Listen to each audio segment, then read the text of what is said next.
There's no turning back on the Franklin. Only one way home.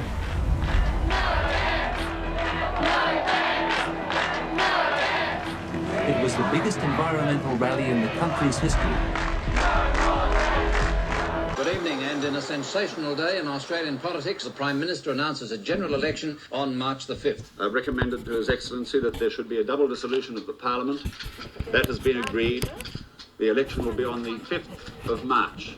The flooding of the Franklin River is being touted by some as not just an issue, but the issue. Not the parlous state of the economy, not soaring unemployment, but this, an undeniably beautiful but nevertheless remote and until now little-known expanse of bush. It's voters' feelings on this, we're told, that will determine who governs Australia. So conservationists, this election, are determined to be more than just a voice in the wilderness.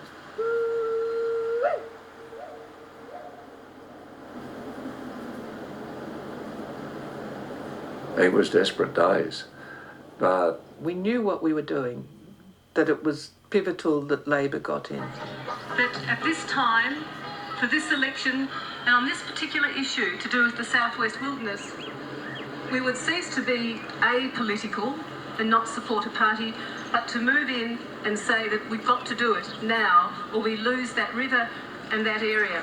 I'd like you to give a very warm welcome to Bob Hawke, who, with your help, will be the next Prime Minister of Australia. having a potential Prime Minister who would be prepared to commit himself over an issue that I'd been involved with, and the arse end of Tasmania. These things were quite momentous at a time that you really couldn't see happening today. My friends, thank you very, very much for being here in such vast numbers and for the enthusiasm of your welcome.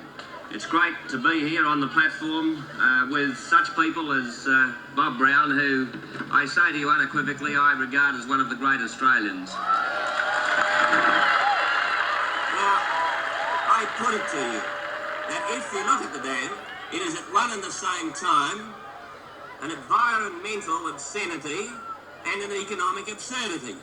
And it shouldn't proceed on either the grounds of environment or of economics. Wow. That was like a great moment for us. A vote for the government is a vote to destroy the Franklin. A vote for the Democrats and the Labor Party is a vote to save it. It's as simple as that. And it is a vote that we're hoping will enable the Franklin River to be kept in the natural state forever.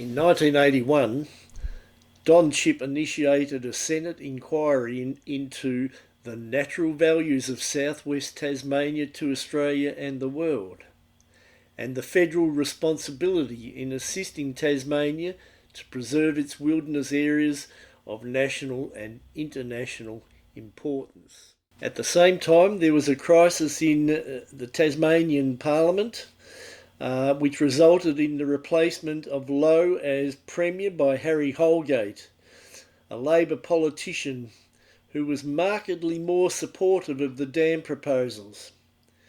In response, both Lowe and Mary Willey, another Labor MP, resigned from the party and sat in the Parliament as independents. This resulted in the loss of a Labor majority in the Labor lower house. Norm Sanders, an Australian Democrats MP and anti-dam campaigner, moved a no-confidence motion and a state election was called for 15th of May. Now, how did we get from merely protesting about the dam to legislating for the dam? Well, in 1982, Colin Mason, a senator with the Democrats, introduced a bill called the World Heritage Properties Protection Bill. and it was introduced to provide for the protection of World Heritage properties everywhere. Now, a bill is not an act. A bill is a proposed law or a draft that is presented to the Parliament for discussion. It has no legal force until it becomes an act. An act is a law passed by the government and has the force of law. In summary, a bill is a proposal for a new law or a change to an existing law, while an act is a law that has been passed by the government and has legal force.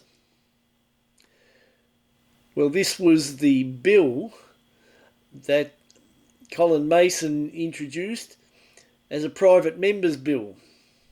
Now, not many private members' bill get anywhere in Parliament, and it was the same with this bill. It was never passed into a law, but clearly it provided the basis for the World Heritage Bill of 1983, called the World Heritage Properties Conservation Act, which was passed into law and which prohibited acts involved in building the dam.